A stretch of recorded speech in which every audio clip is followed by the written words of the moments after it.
Bien, entonces el tema que, como les menciono, que vamos a ver es el momento lineal, o en la literatura ustedes lo van a poder encontrar como momentum o cantidad de movimiento. Recibe cualquiera de estos tres nombres.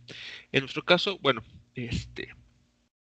voy a estar utilizando momento lineal, pero si ustedes, como parte de su discusión, cuando toque realizar alguna tarea de este estilo, de este tema, pues pueden preferir. Si prefieren utilizar alguno de los otros, pues no hay ningún problema.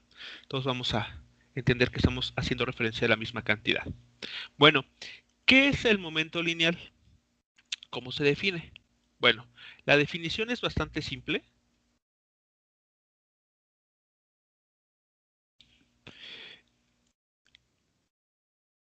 La voy a poner así. Eh, el momento lineal se define como la cantidad vectorial. Es una cantidad vectorial, eso es algo importante. Es una cantidad vectorial obtenida al multiplicar la masa de una partícula por su velocidad. ¿Okay? Y la letra que vamos a utilizar para referirnos a ella es una P. Pero como es una cantidad vectorial, entonces necesita tener la flecha, ¿no? La notación. Entonces, el momento lineal se define de una forma muy simple, simplemente como el producto de la masa de una partícula por la velocidad que lleve esta partícula. ¿De acuerdo? Entonces, esta cantidad, eh, aquí, aunque la estoy escribiendo de forma compacta, en realidad debemos estar conscientes de que tenemos aquí tres ecuaciones, porque la componente x de este vector, del vector p, del momento lineal, es igual a la masa de la partícula por la componente x de su velocidad. Lo mismo para la componente y la componente z. ¿Ok? Entonces aquí esta igualdad, en realidad estamos hablando de tres igualdades en las componentes. Bueno, eh, la siguiente, una pregunta natural sería, bueno, esta cantidad que pues no sé si habrán escuchado hablar de ella, si ya la conocían, ¿cómo se relaciona con lo que ya hemos visto? ¿No? Eso sería una pregunta válida. ¿Ok? Entonces, a ver, notemos lo siguiente. Tomando la derivada del momento lineal respecto al tiempo, tenemos. ¿Ok? Entonces vamos a calcular esta derivada.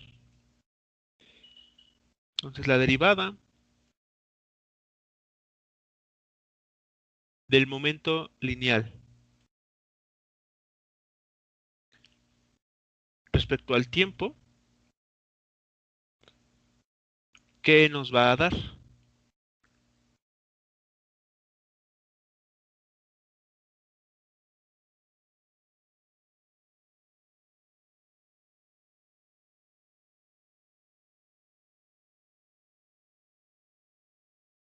Aquí viene una parte importante que tengo que mencionar.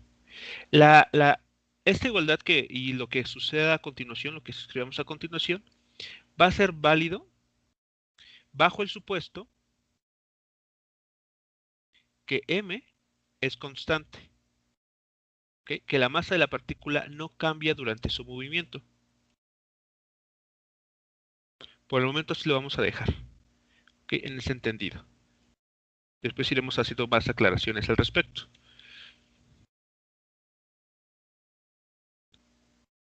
¿Ok? Entonces, asumiendo que la masa de la partícula durante su desplazamiento es constante, ¿qué es lo que obtenemos aquí?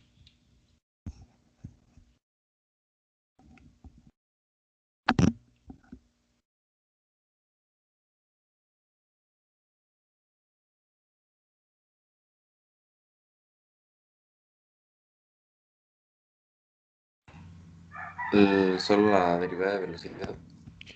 Así es. ¿Y qué obtenemos cuando se deriva la función de, bueno, o la velocidad respecto al tiempo?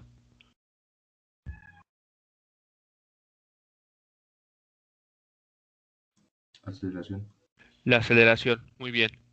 Entonces, como la masa de esta parte de la partícula, ¿no? La asumimos constante,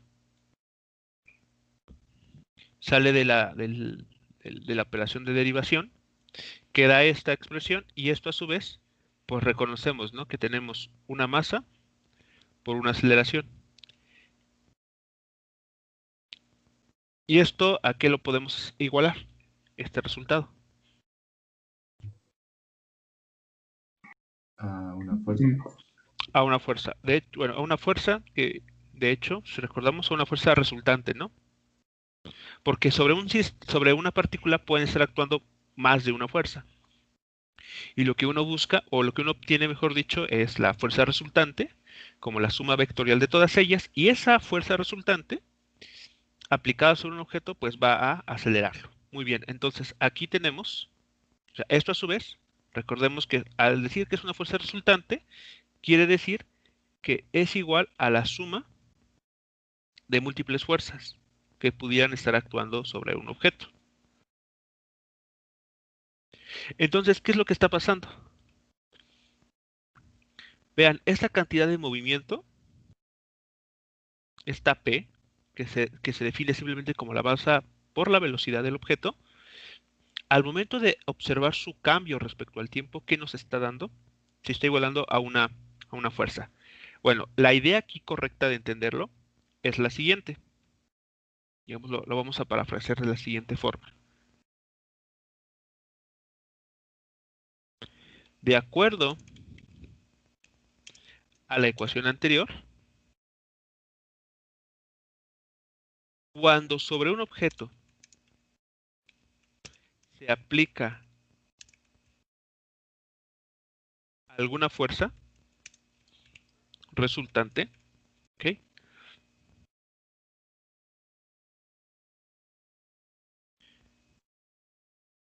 Se produce un cambio en en el momento lineal de la partícula. Eso es es así como debemos entender esta ecuación.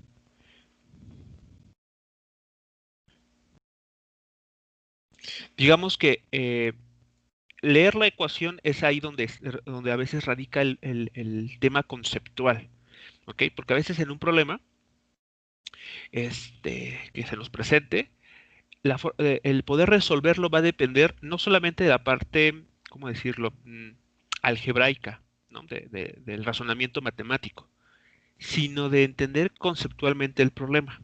Por ejemplo, el ejemplo más típico es este, ¿no?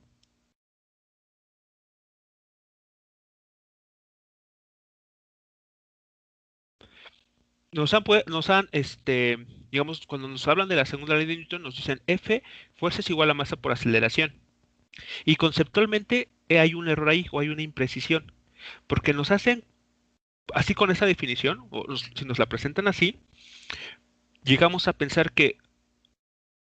al, que al multiplicar la masa por la aceleración de una partícula, lo que estamos obteniendo es una fuerza. O sea que cuando un objeto está acelerado, produce fuerzas. Y no es cierto. Ya vimos, o al menos que espero que esa ya sea la idea que tengan ustedes, que eso no es cierto. Aquí hay una imprecisión. ¿Qué es lo correcto? Esto, ¿no? Entenderlo de esta manera. Que si nosotros aplicamos una fuerza sobre un objeto, vamos a acelerarlo. Y esa aceleración también va a estar dependiendo de la masa del objeto sobre el cual estamos aplicando esa fuerza. ¿Ok? Entonces vean, puesto de esta manera, se entiende de manera distinta eso que nos habían platicado inicialmente. ¿De acuerdo? Entonces, para fines de cálculo, esta ecuación, la que está encerrada y tachada, sí es útil. pero para resolver problemas, ¿no? Para hacer cálculos. Pero conceptualmente hablando, esta es la idea que debemos estar considerando. Esa es la idea real y es más, y no es porque uno les diga esta es y es la correcta y hay que trabajarla de esa manera, no, sino nosotros la vivimos en la vida real. O sea, esta ecuación, la segunda ley de Newton, es una ecuación o una regla de la naturaleza que todos los días lo experimentamos, ¿no? Si queremos mover un objeto, por ejemplo, un mueble que tenga muchas cosas en él, pues tenemos que aplicar una fuerza mucho mayor a que si solamente estuviera ese mueble solo, ¿no? Sin nada en su interior. También sabemos, por ejemplo, que si queremos detener un objeto, tenemos que aplicar una fuerza, digamos, tal vez mayor, dependiendo de su masa. ¿Ok? Entonces, esa es digamos, la ecuación más intuitiva que reproduce lo que experimentamos día con día. ¿Ok? Entonces, en este sentido, también está esta ecuación, la que acabamos de encontrar, y la voy a poner aquí nuevamente. Es más, hasta voy a intercambiar el orden.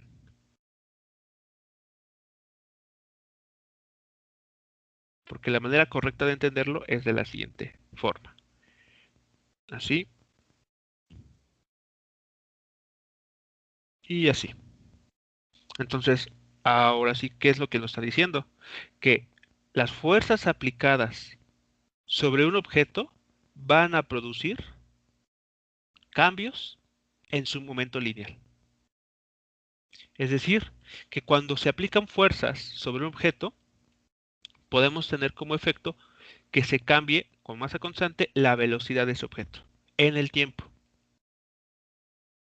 ¿De acuerdo? Entonces, esto que está aquí escrito es la forma en que, digamos, hay que leer la ecuación que tenemos arriba, porque se puede leer de izquierda a derecha y decir que cambios en el tiempo del momento lineal producen fuerzas, si lo leemos de izquierda a derecha, cuando en realidad hay que entenderlo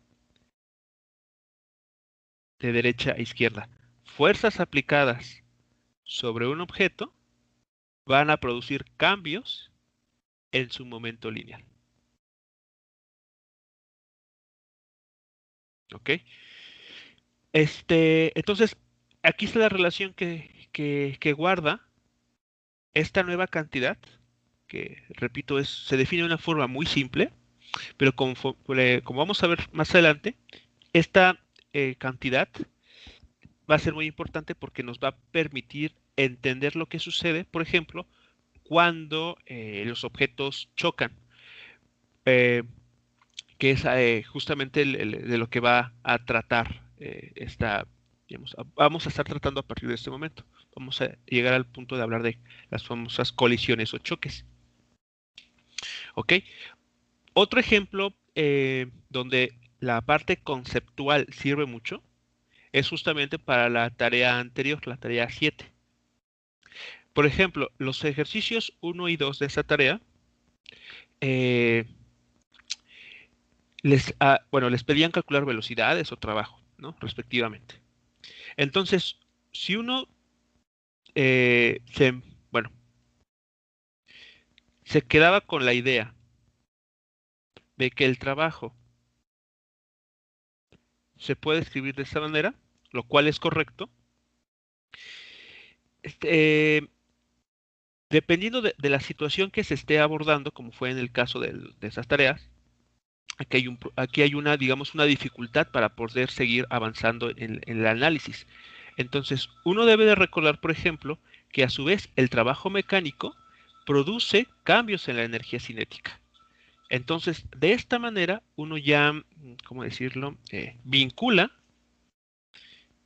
velocidades y masa con el trabajo mecánico. ¿Ok?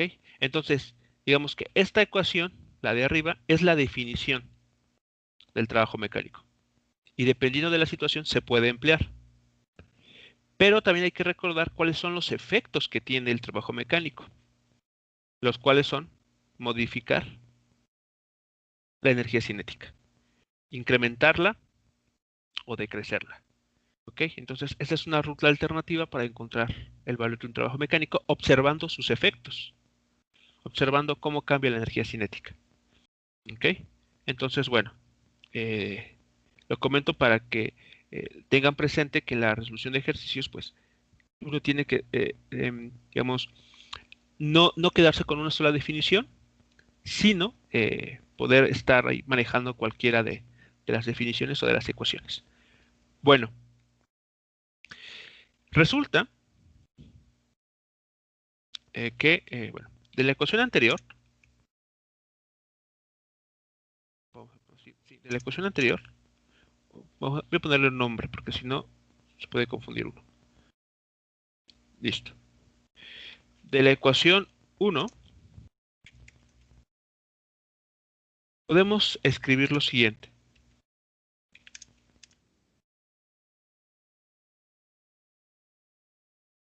Ah, y vale la pena mencionarlo. La ecuación 1, esa es la forma real, vamos a llamarlo así, la forma ahora sí, real, de la segunda ley de Newton. No sé si ustedes han escuchado hablar de los textos, digamos, de trabajos que escribió Newton. Entre ellos hay un texto que se llama Principia. Y en ese trabajo, cuando él habla por primera vez de lo que ahora conocemos como las leyes de Newton, cuando menciona el concepto de fuerza, de sus efectos sobre los objetos, de lo que él habla es del cambio en el momento lineal, no de aceleraciones. ¿Ok? Entonces, esta es la ecuación 1, es la forma real o la forma más precisa en la que Isaac Newton concibió, ¿no?, los efectos que tienen las fuerzas cuando se aplican sobre los objetos. Cuando decimos que el momento lineal cambia, recordemos, es una cantidad vectorial. Entonces, ¿qué puede cambiar en un vector? Puede cambiar su módulo o puede cambiar su dirección, o ambos, en todo caso. Bueno, entonces en la ecuación 1 podemos escribir lo siguiente. Bueno, aquí voy a poner fuerza resultante para compactar un poco. ¿Ok?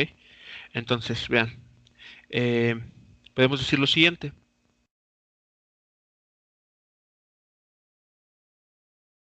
La diferencial de P del momento lineal es igual a la fuerza resultante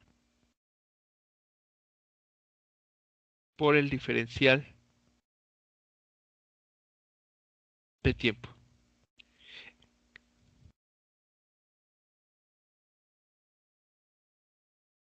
¿Ok? Integrando esta ecuación,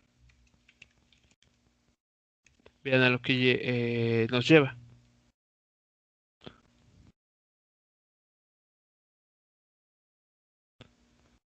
Entonces vamos a integrar esta ecuación.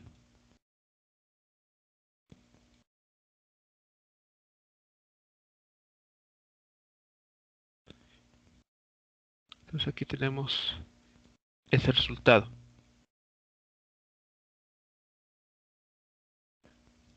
Bueno, aquí vamos a decir de un instante 1 a un instante 2. ¿Ok? De un instante 1 a un instante 2.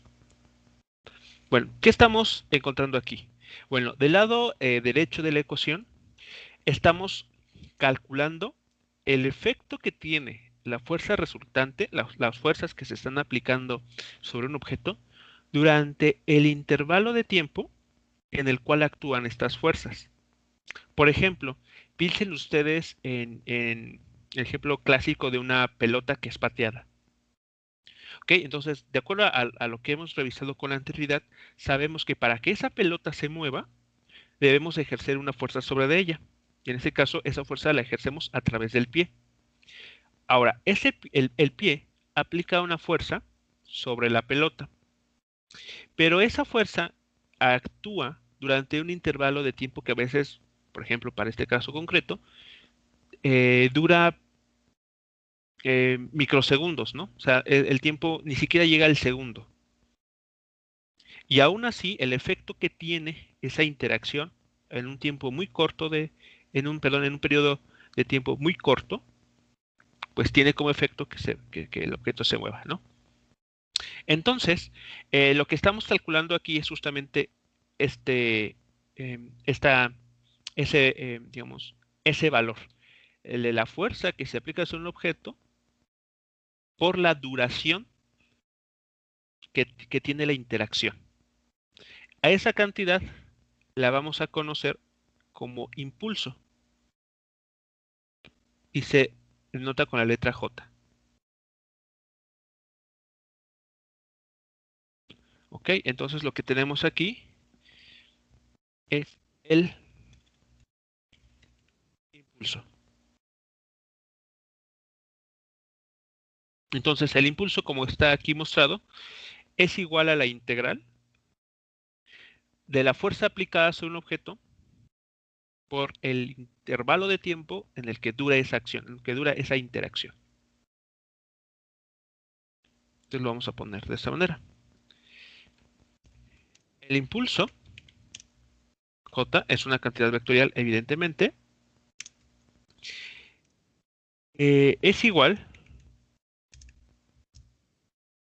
a la interacción o a la fuerza aplicada, a la fuerza aplicada sobre un objeto, sobre una partícula, por el tiempo que dura dicha interacción.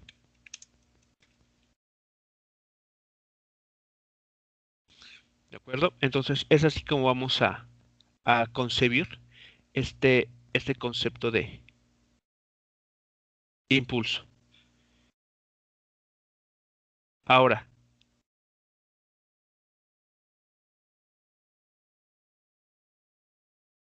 J, como tenemos aquí, es igual a la integral. De hecho, bueno, lo voy a escribir de otra manera. Igual a la integral desde un tiempo 1 hasta un tiempo 2 de una fuerza que puede depender del tiempo.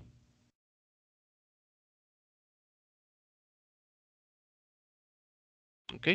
Por el diferencial de tiempo, por intervalos de tiempo cada vez, bueno, concebidos como intervalos de tiempo muy, muy pequeños. ¿Ok? Esto a su vez vimos que es igual a el diferencial del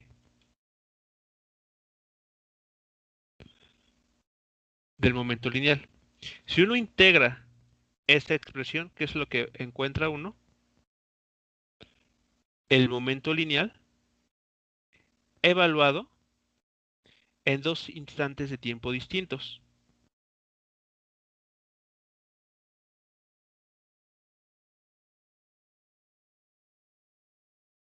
Y entonces lo que tenemos aquí es lo siguiente.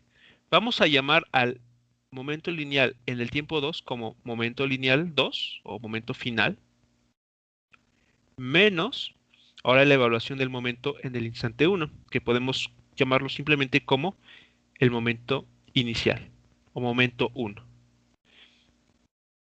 Y esto da como resultado pues un cambio o una variación en el momento lineal.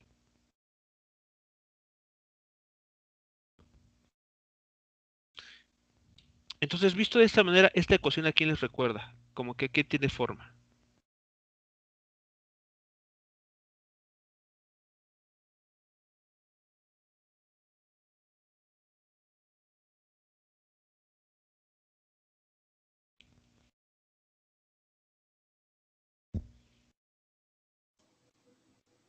Pues un poco como la de trabajo. Al teorema de trabajo-energía, ¿no? Ujú. Entonces, en el teorema de trabajo-energía, ¿qué es lo que estamos calculando o evaluando? En la fuerza actuando sobre un objeto durante un cierto desplazamiento tiene como efecto producir cambios en energía cinética. Ahora, el equivalente a esa ecuación es la que estamos aquí mostrando. Lo que estamos diciendo aquí es el impulso, que considera la fuerza que actúa sobre una partícula durante el tiempo que dura esa interacción, tiene como efecto el cambio en su momento lineal. ¿Ok? De alguna manera estamos, o sea, en el contexto físico del problema, estamos utilizando una nueva óptica para entender el mismo fenómeno. Seguimos hablando de fuerzas aplicadas sobre un objeto y como sabemos de la segunda ley de Newton, el hecho de tener fuerzas aplicadas van a generar cambios en el movimiento de una partícula. Desde el punto de vista de la energía cinética, ese cambio de energía cinética se relaciona con el trabajo realizado o aplicado. Desde el punto de vista del momento lineal, los cambios en esta cantidad se relacionan con el impulso, el cual simplemente es la fuerza que se está aplicando durante un intervalo de tiempo que puede ser muy corto. ¿Ok? Entonces, justamente a este resultado que tenemos aquí, vamos a poner nombre.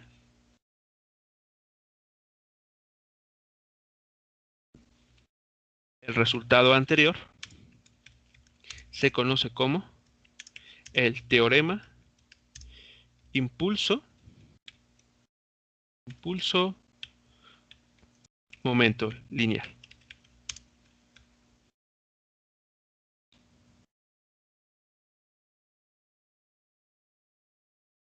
Entonces, es lo que nos está diciendo ahora.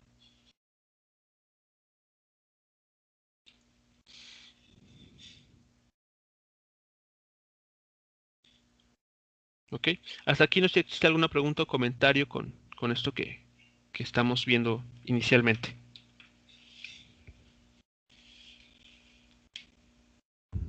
No, profe. ¿Ok? Bien, entonces,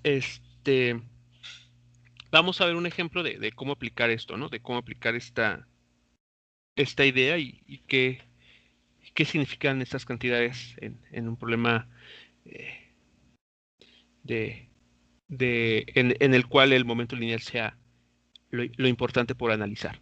Bueno, entonces, ¿qué es lo importante que hay que rescatar de esta discusión? Bueno, la primera, el momento lineal es simplemente el producto de la masa por la velocidad y es una cantidad vectorial, no hay que olvidarlo. Segundo punto, cuando una fuerza externa, una fuerza resultante, ¿no? Se aplica sobre un objeto, se tiene como efecto o como resultado cambiar el momento lineal en el tiempo. ¿Ok? La ecuación número uno. Y esta sería, la podemos entender como la versión real u original, yo creo que sería mejor utilizar el adjetivo original, de la segunda ley de Newton. Bueno, y la última idea es, cuando una fuerza actúa sobre una partícula durante un intervalo de tiempo, eso es el impulso, tiene como efecto cambiar el momento lineal de la partícula.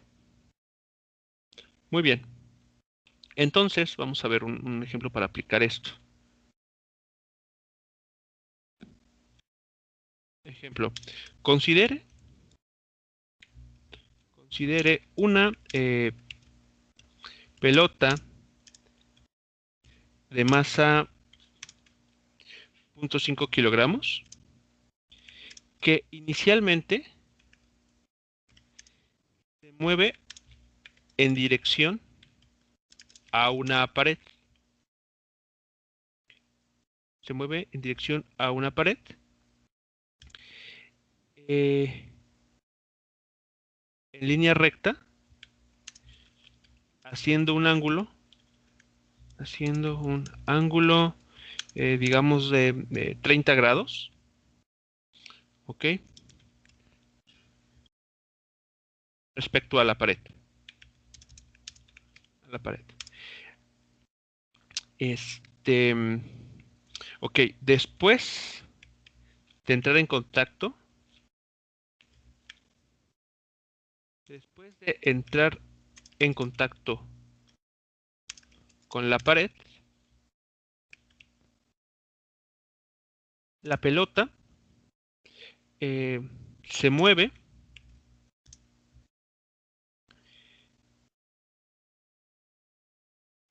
alejándose de la pared, pared. Aquí se me olvidó aquí mencionar algo. Una pelota que inicialmente se mueve en dirección a una pared, línea recta.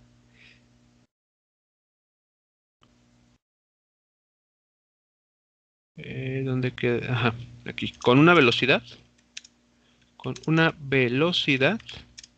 de 10 metros por segundo. Ahora, después de entrar en contacto con la pared, la pelota se mueve alejándose de ella, con una velocidad de 3 metros por segundo, en un ángulo de 15 grados. Si la interacción entre la, ¿cómo sería? Entre la pared y la pelota apenas duró, vamos a ponerlo así, ¿qué sería bueno?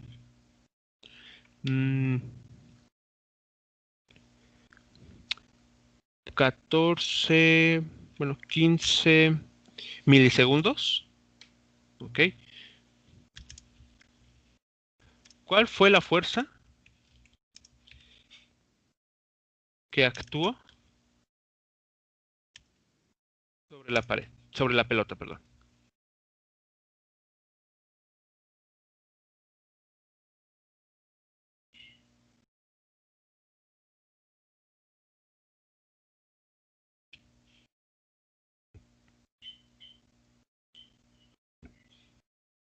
¿Ok? Entonces, a ver, ¿qué es lo que nos están planteando aquí? Bueno, seguramente conocen ese tipo de juegos, ¿no? Donde consiste en estar lanzando una pelota hacia una pared y estar ahí, evitando que caiga, ¿no? Bueno, lo que tenemos es lo siguiente. Tenemos inicialmente una pelota que es lanzada en dirección a una pared.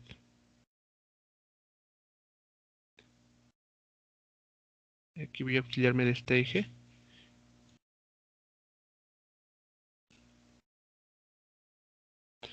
Con un cierto ángulo inicial.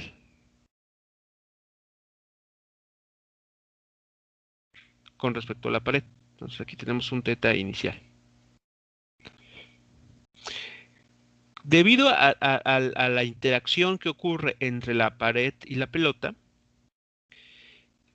¿qué sabemos si utilizamos la segunda ley de Newton? Perdón, las leyes de Newton en general. A ver, ¿qué pasa cuando la pelota llega y entra en contacto con la pared? Va a tener un rebote. Y ese rebote, digamos, ¿a qué es debido? O sea, utilizando las leyes de Newton, ¿cómo podemos explicar ese rebote? Debido a la tercera ley de Newton. A ver, ¿cómo? ¿Cómo aplica la tercera ley de Newton? Bueno, pues cuando choca con la pared, Ajá. bueno, es que es prácticamente lo que dice la tercera ley de Newton, que toda acción tiene una reacción, así que como va a chocar, va a tener la reacción, pero en sentido contrario. Ok. Entonces, en el momento del impacto, sabemos que la pelota va a realizar una fuerza va a aplicar una fuerza sobre la pared. Digamos, esa sería la acción. Y la reacción sería que la pared aplica una fuerza sobre la pelota. Y en este caso, ¿por qué podemos, por ejemplo, pensar que tenemos como resultado que la pelota se mueva y no la pared?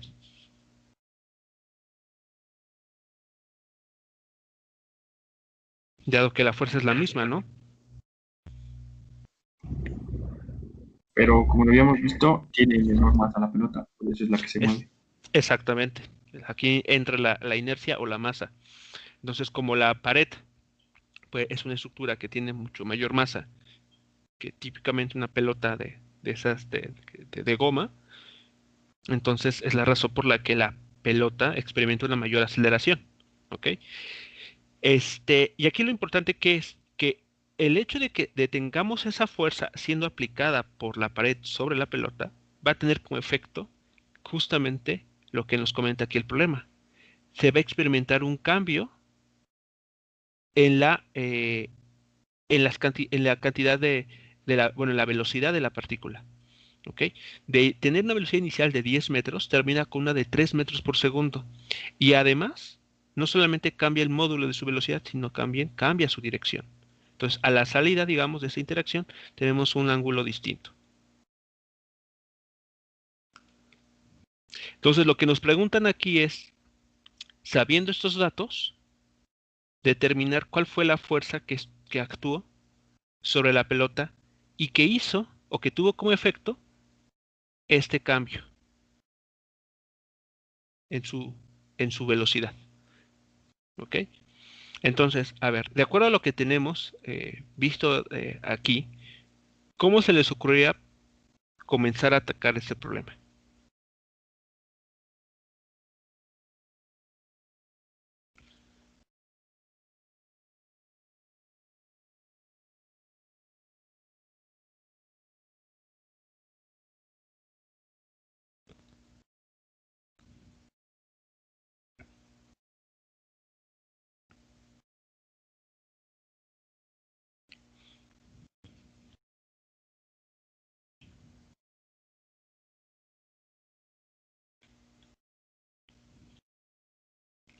¿Cómo podemos determinar el valor de la fuerza que actuó sobre la partícula, bueno, la pelota, durante durante su interacción con con la pared?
Con la que nos resultó de la ecuación uno, la de derivada de P es igual a fuerza resultante por la derivada del tiempo. Am, o sea, a ver, voy a señalarla. ¿Te refieres a esta? Sí, Mm, ok, ok. A ver, aquí nada más sería, podemos intentar aplicarla de esa manera. A ver, por ejemplo, aquí evidentemente hay que tener, conceptualmente hablando, hay que tener mucho cuidado, porque aquí estamos hablando de cambios muy pequeños, ¿no? O sea, recordemos que un diferencial, desde el punto de vista de cálculo, un diferencial nos habla de cambios muy pequeños, ¿ok? Cantidades minúsculas, ¿ok? Entonces, bueno, aún así podemos nosotros, digamos, esta ecuación, reescribirla o entenderla ahora, por ejemplo, vean,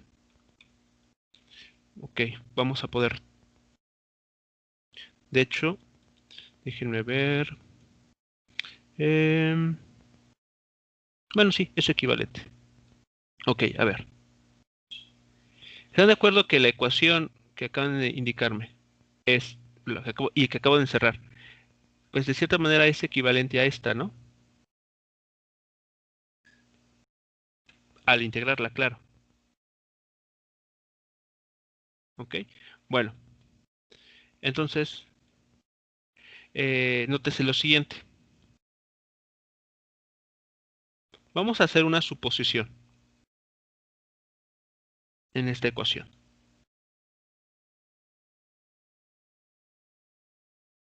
De T1, T2, de la fuerza aplicada por el diferencial de tiempo. O sea, esa ya sabemos que va a producir cambios en el momento lineal, ¿no? Eso es justamente el teorema impulso-momento. Bueno, aquí vamos a hacer una suposición adicional. Supongamos que la fuerza, en este caso, no depende del tiempo. O sea, es una fuerza constante. Por lo tanto, esa fuerza sale de integral y lo único que queda por integrar es el diferencial de tiempo.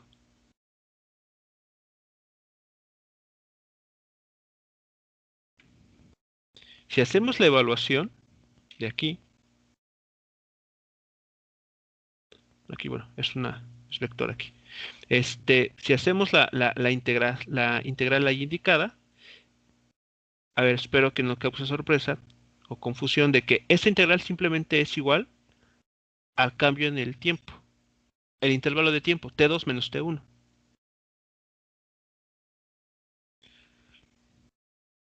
Entonces, de esta ecuación, podemos escribir lo siguiente. Que la fuerza aplicada sobre una partícula es igual a el cambio en el momento lineal entre el intervalo de tiempo en el cual se actúa la partícula. Nótese que esta última ecuación, la que está en verde, es parecida a la ecuación 1.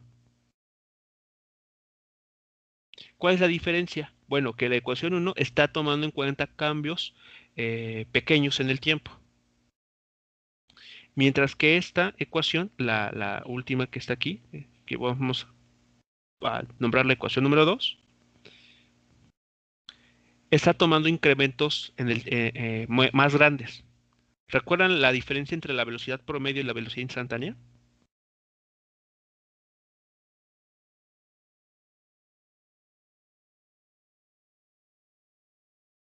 Sí, sí.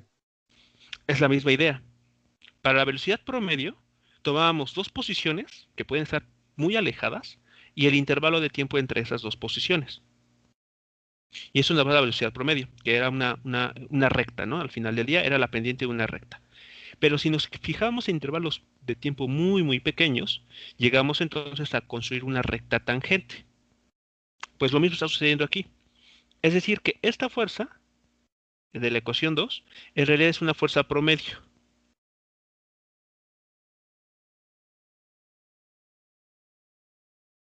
¿De acuerdo? Entonces ahí está la diferencia entre una y otra.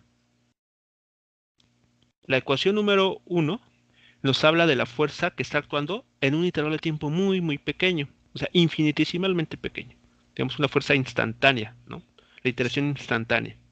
Mientras que esta tendrá la misma forma, pero conceptualmente hablando se refiere a cosas distintas. Porque aquí estamos hablando de un cambio en el momento lineal. ¿Ok?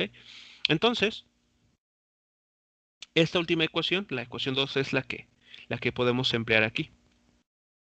Que si se dan cuenta no es otra cosa más que también calcular el impulso. Entonces, utilizando el teorema impulso-momento, estamos llegando a esta ecuación. Entonces, ¿qué es lo que hay que determinar para conocer la fuerza que nos están pidiendo aquí?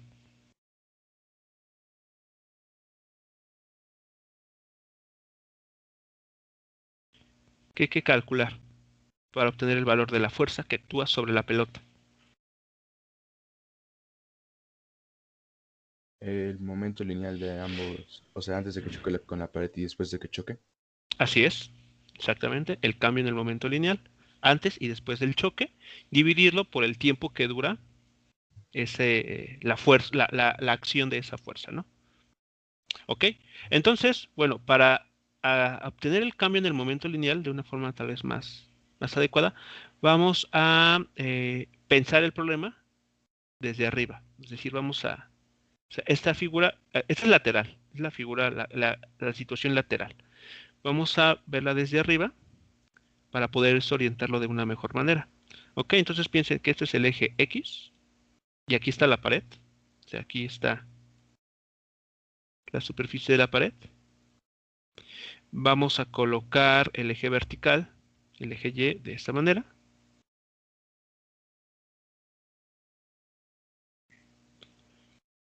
Y entonces la pelota inicialmente tiene esta dirección.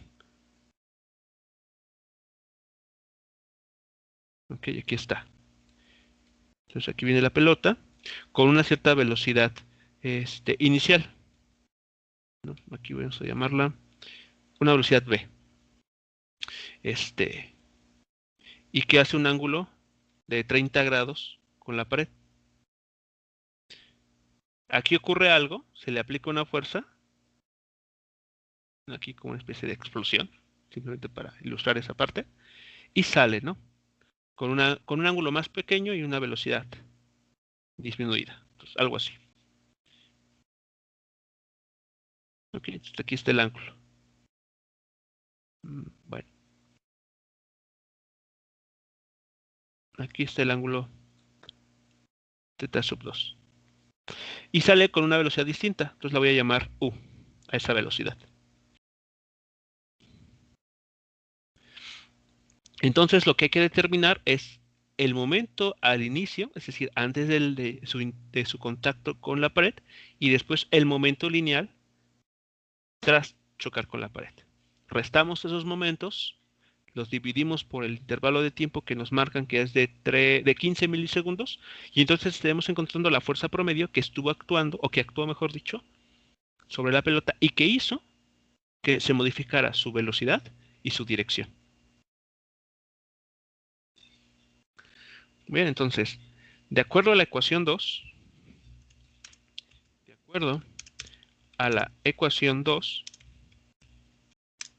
debemos calcular el cambio en el momento lineal,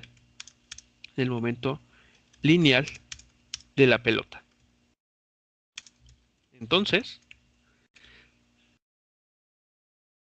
si eso es lo que debemos de hacer, pues vamos a hacerlo.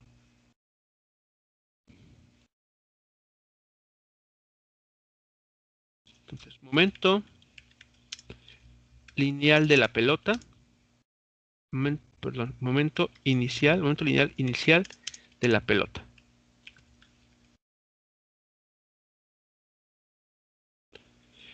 Entonces, el momento inicial de la pelota, nótese,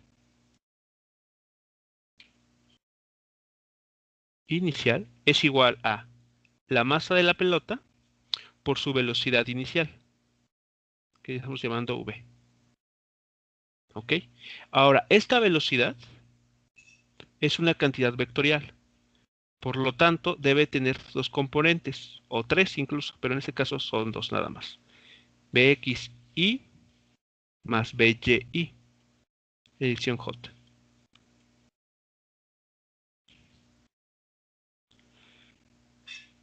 ¿De acuerdo? Entonces, encontrar el momento inicial de la pelota equivale, como pueden darse cuenta, a determinar las componentes X y Y de la velocidad con la que impacta a la pared.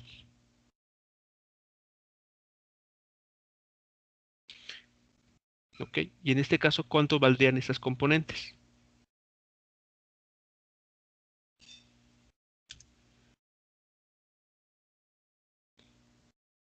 Aquí le voy a poner, por lo tanto, las componentes de la velocidad inicial son, mejor dicho, en dónde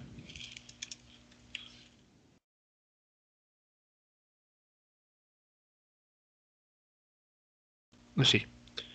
A esta ecuación la vamos a llamar ecuación 3 para referirnos a ella. Ok, entonces bueno, primero vamos a calcular de manera independiente estas componentes. A ver, entonces, de la figura, de la información que tenemos, de aquí creo que ahí se ve mejor, ¿cómo determinaríamos el valor de la componente X de esta velocidad inicial con la que impacta, con la que llega a la pared?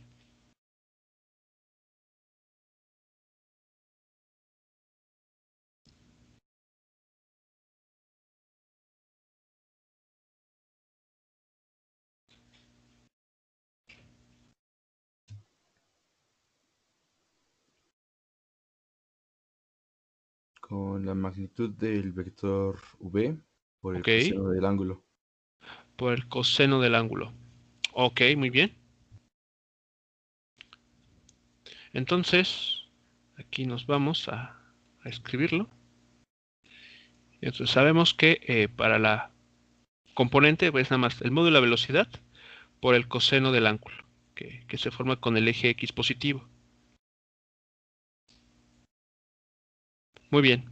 Entonces en este caso la velocidad inicial tiene como valor 10 metros por segundo y está haciendo un ángulo de 30 grados con respecto a la pared. Entonces vemos que el ángulo, a ver, quiero que noten algo importante. Les voy a tomar una copia de este dibujo. ¿En qué cuadrante está apuntando el vector velocidad inicial? A ver, voy a quitar esto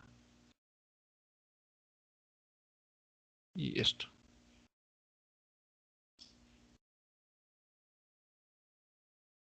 A ver, nótese. Recordemos que en su momento les comenté, ¿no? Un vector, no importa en cómo se lo dibujen, o sea, en qué punto del espacio lo dibujen, si respetamos su módulo y su dirección, vamos a estar hablando del mismo vector en todo momento. Por lo tanto, este vector, que está describiendo la dirección y la velocidad inicial de la pelota, se puede trasladar sin ningún problema de esta forma. ¿De acuerdo? Pues aquí se queda un poco encimado esto.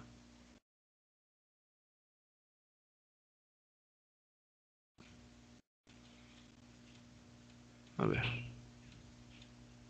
ahí está. Entonces, este vector lo podemos mover de esta manera y estamos ahí hablando del vector velocidad inicial. Por lo tanto, ¿en qué cuadrante está?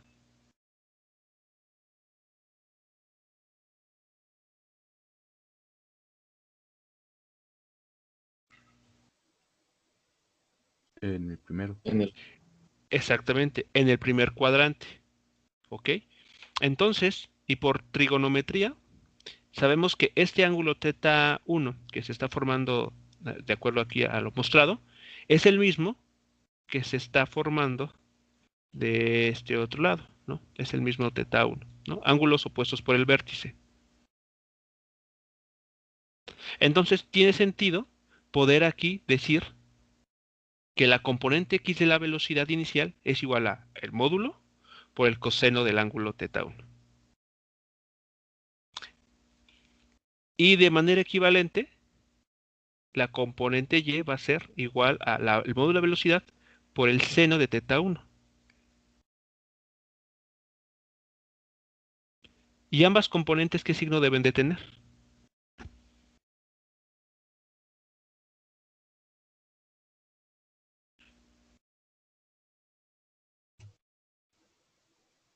Positivo. Deben ser positivas, exacto. ¿Ok? Entonces, eso es muy importante porque si nosotros no somos cuidadosos en respetar los signos de las componentes, estaríamos diciendo que podríamos caer entonces en en el problema de estar orientando o diciendo que el objeto en cuestión se está moviendo en una dirección que no le corresponde. ¿Ok? Eso es muy importante, como sucede con las fuerzas. En un diagrama de cuerpo libre uno debe ser cuidadoso en indicar el signo correcto de las componentes de las fuerzas, porque si no estaríamos diciendo, no sé, que el vector peso actúa hacia arriba, ¿no? O sea, que los objetos caen hacia arriba. O que la fuerza de fricción, en lugar de ir haciendo que el objeto se detenga, lo acelera. ¿Ok? Entonces, el problema aquí el detalle con los signos es muy importante.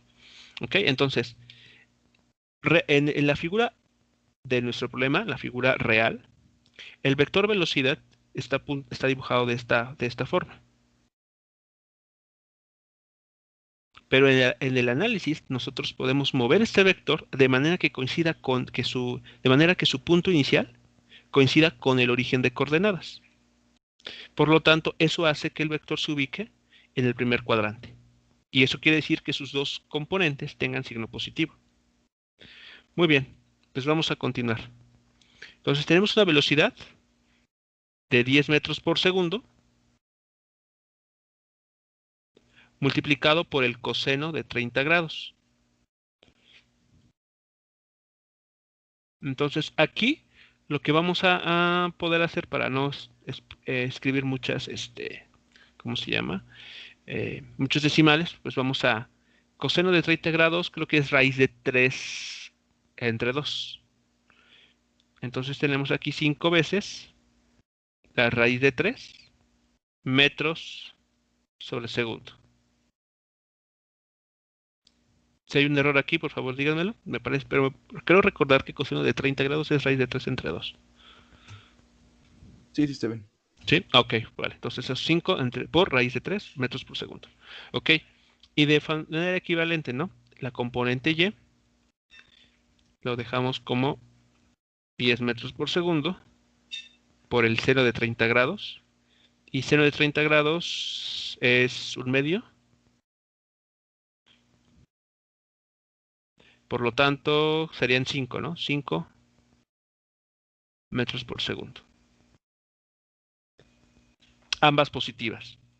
Justamente como lo muestra la figura.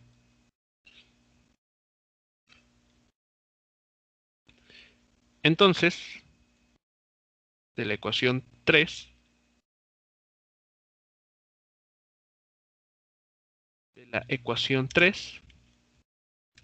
pues nos queda simplemente que el momento inicial de la partícula,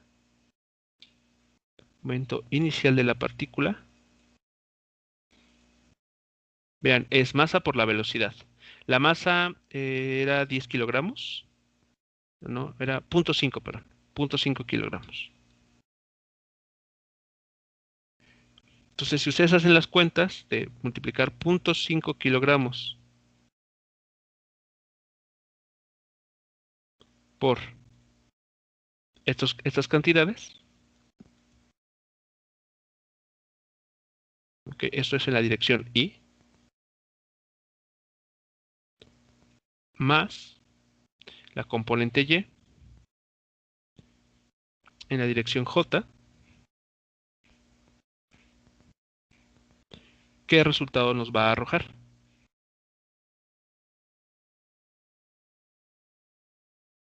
Sería 2.5 por raíz de 3. Las unidades del momento lineal van a ser kilogramo por metro sobre segundo. ¿Ok? Eso es claro, dada la definición masa por velocidad en la dirección Y. Más, aquí serían 2.5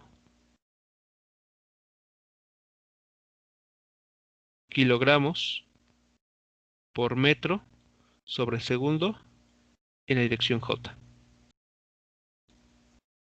A ver, entonces así lo dejo. Creo que ya alcanza a ver. Si hay alguna duda o comentario, por favor, háganmelo saber.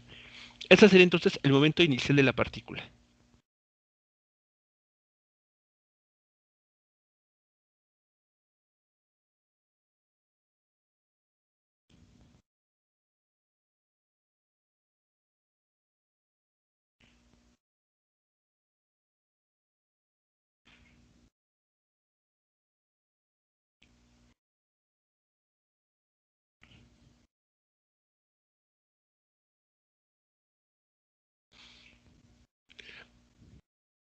¿Comentarios, preguntas hasta esta parte?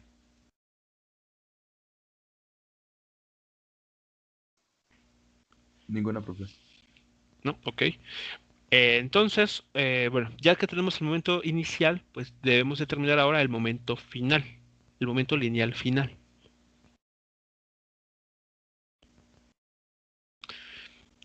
Entonces, bueno, haciendo un poquito de observación, ¿cuáles serían los signos de ese momento, bueno, de las componentes?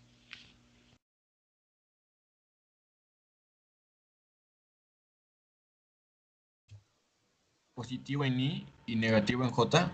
Así es. El vector U, que denota que está representando la velocidad después del choque, como vemos, pues ya está justamente su punto inicial en el origen. Entonces ya no hay que hacer aquí nada de desplazarlo, ¿no?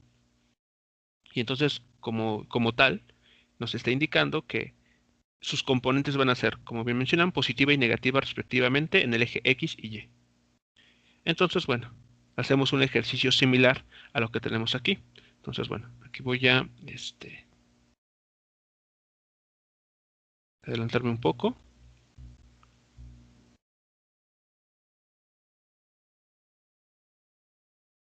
Entonces aquí diré, bueno, esto evidentemente va a cambiar. Entonces, el momento final de este objeto, de esta pelota, va a ser ahora el siguiente. Entonces, el momento lineal final de la pelota va a ser igual a la masa por la velocidad después del choque. Y la velocidad tiene dos componentes. A esta ecuación la vamos a llamar la ecuación 4. Entonces, las componentes de esta velocidad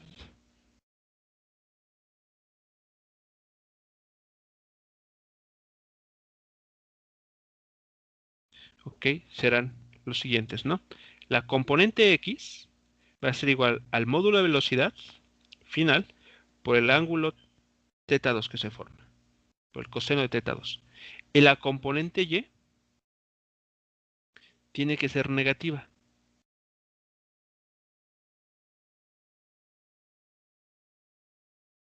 Ahí está. ¿Ok? Entonces todo esto que va a cambiarlo, lo borro.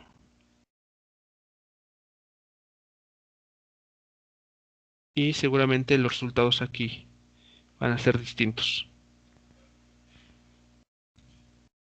Ahí está. Entonces, ¿qué valores vamos a tener que trabajar aquí?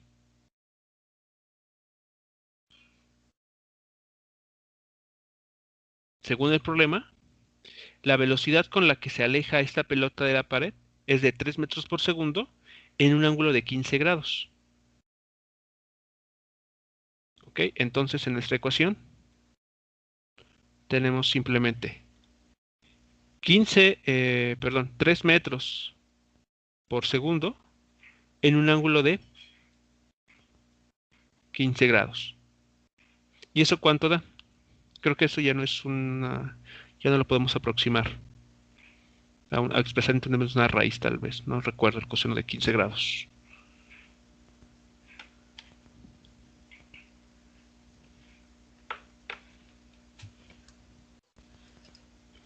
Pues con raíz sale 3 raíz de 6 más 3 raíz de 2, todo eso sobre 4.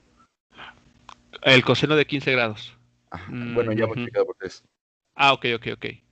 ¿Qué será? Bueno, pues no sé si alguien tiene alguna objeción y lo podemos expresar así, o vamos por la presión decimal. ¿Qué prefieren?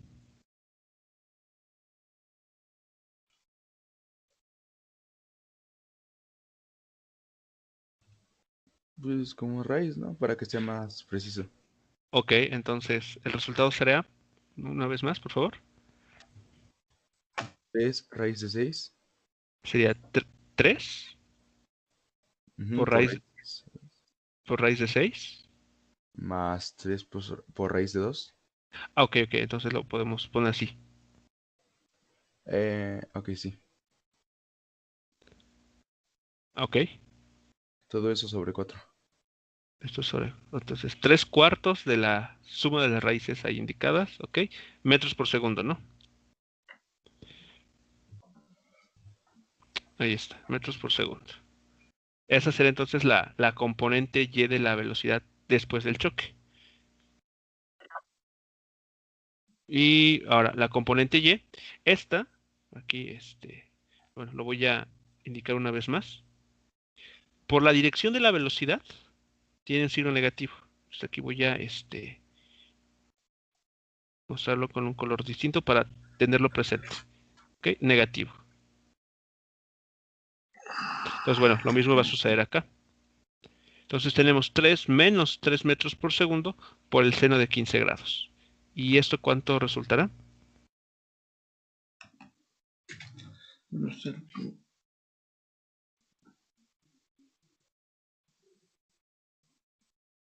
Sería menos.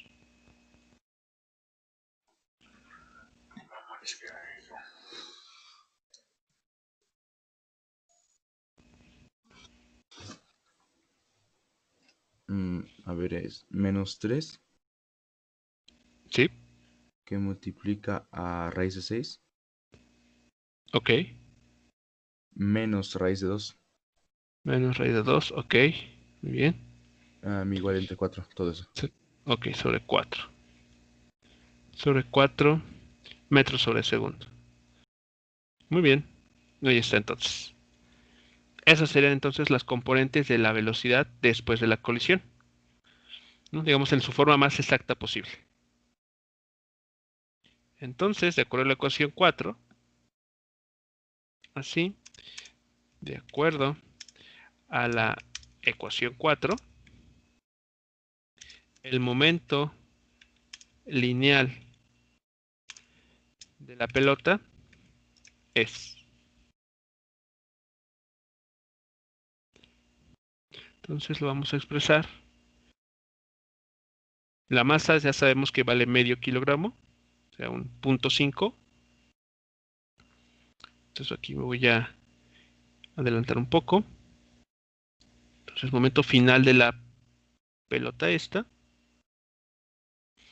pues va a ser esta cantidad multiplicada por 0.5 o por un medio. Es decir, aquí tenemos un octavo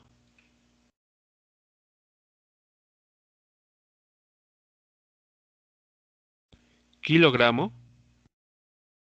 metro por segundo en la dirección Y.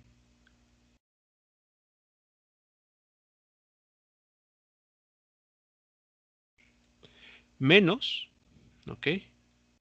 Menos, este es el mismo signo menos que tenemos aquí, en el resultado.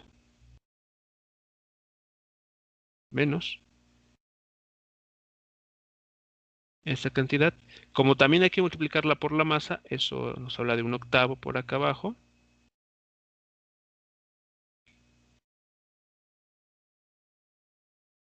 Tenemos aquí kilogramo metro por segundo en la dirección J.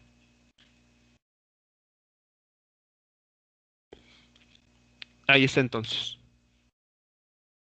Este sería el momento final de la partícula tras su colisión o tras su choque con la pared.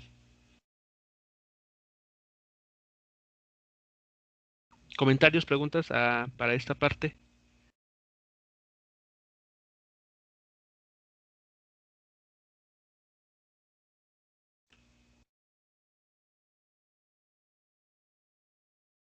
Profe, no Sí, sé si me perdí o ahí no tenemos que multiplicarlo por la masa.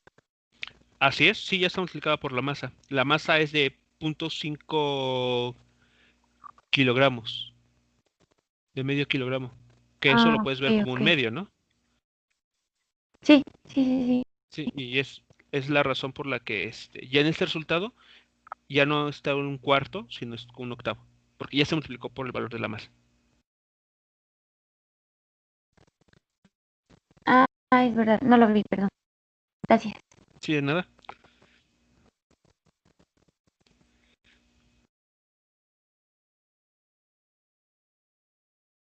¿Ok? Entonces, ya para determinar la fuerza que nos estaban pidiendo, lo único que hay que hacer es hacer la resta de estos dos vectores, del momento final menos el momento inicial, y después dividirlo por por los 15 milisegundos que tenemos indicados en el problema.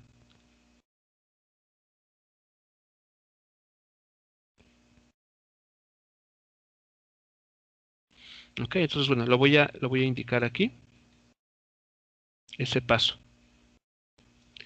De esta manera, o mejor dicho, con estos datos, con los resultados anteriores,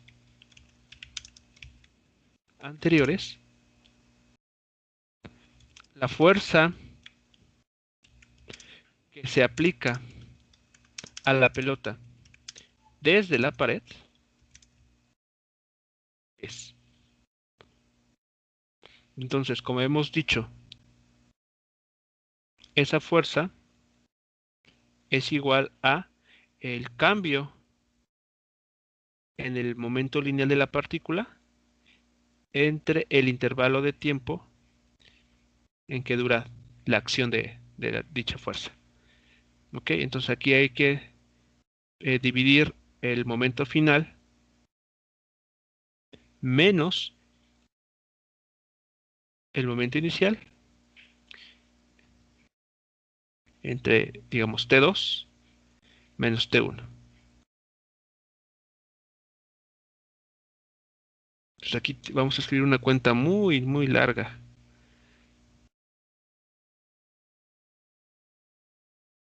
Entonces, paréntesis, voy a tener que colocar esta ecuación, este resultado. Ok, ahí está. Este es el momento final de la partícula.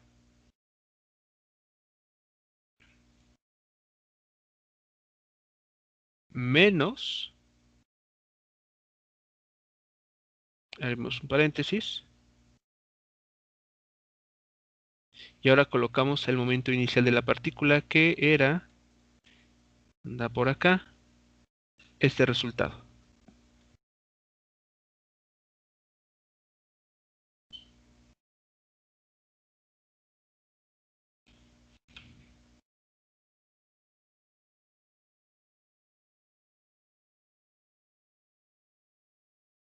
Entonces ustedes lo pueden hacer tal vez mucho más rápido. Y todo esto se va a dividir por 15 milisegundos. Es decir, por 15 por 10 a la menos 3 segundos.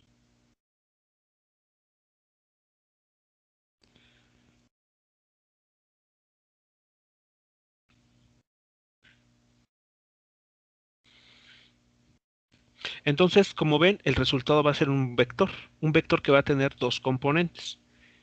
¿Recuerdan cómo realizar la resta en este caso? Cuando tienen vectores de dos componentes.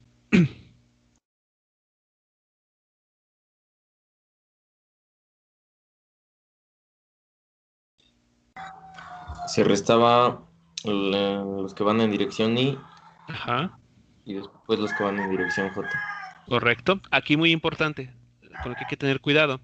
Este signo menos de la resta afecta a ambas componentes.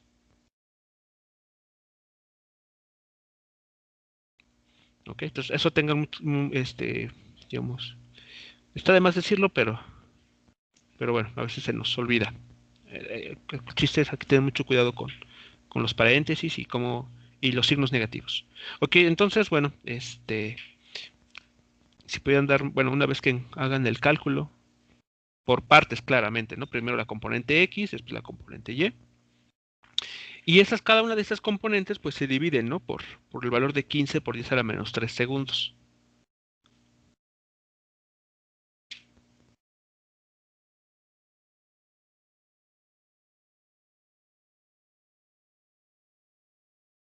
Ok, entonces, bueno, por acá estaré yo escribiendo el resultado que ustedes obtengan.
En X da menos 2.88.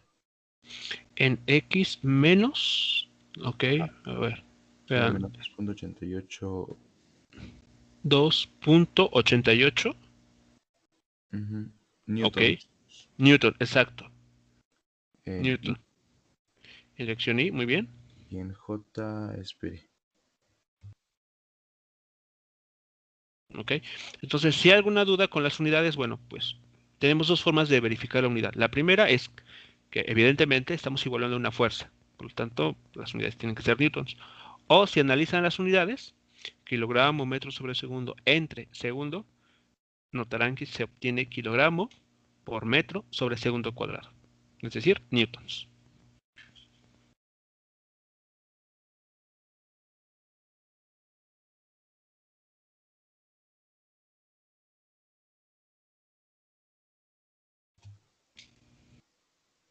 También da menos 2.88 newtons.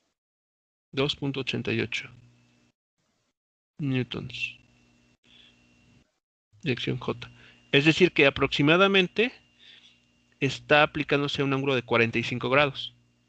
La dirección de esta fuerza es de 45 grados aproximadamente.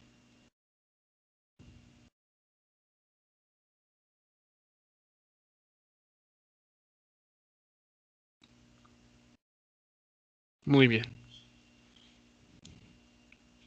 Entonces, ¿en qué cuadrante está dibujado este vector?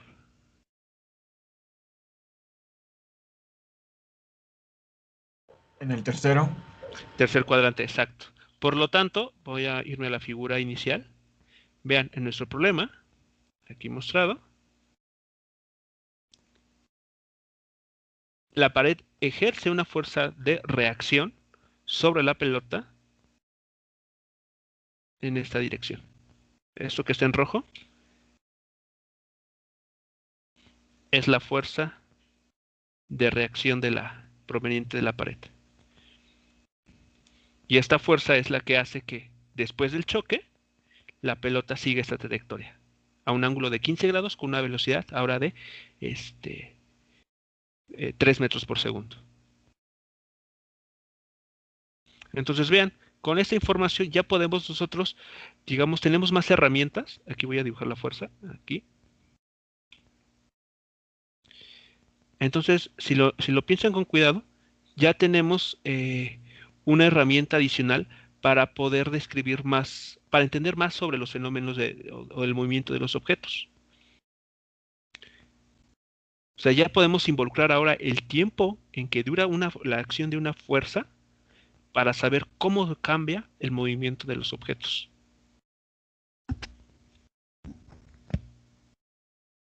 Y lo hace a través del momento lineal. Entonces, conocer el momento lineal, como vemos aquí, nos permite saber cuál es la fuerza que actuó sobre una partícula justamente para observar dicho cambio. Y evidentemente, bueno, habrá que considerar el intervalo de tiempo en el que dura dicha acción, dicha interacción.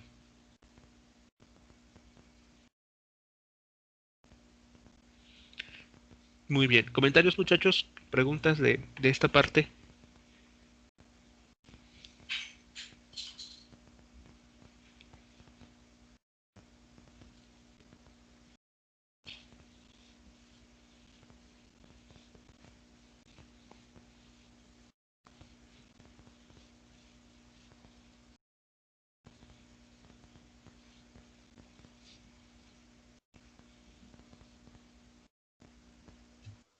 No, profe.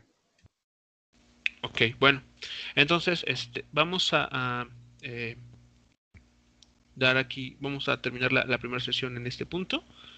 Vamos a dar un espacio, un receso, digamos. De lo que vamos a hablar en unos minutos más, en la siguiente sesión, va a ser sobre una ley de conservación para el momento lineal. ¿Ok? Entonces, al igual como la energía mecánica se conserva bajo ciertas suposiciones, cuando hay fuerzas conservativas nada más, el momento lineal también es una cantidad que se puede conservar bajo ciertas consideraciones también. Y el hecho de que se conserve, pues nos va a permitir poder analizar otro tipo de problemas, ¿no? Digamos, vamos a aumentar nuestra gama de posibilidades para analizar. ¿Ok? Pero bueno, entonces eso lo vemos en unos minutos más. Entonces, bueno, nos estaremos, damos unos 10 minutos, como a las 9:05 aproximadamente, retomamos la sesión.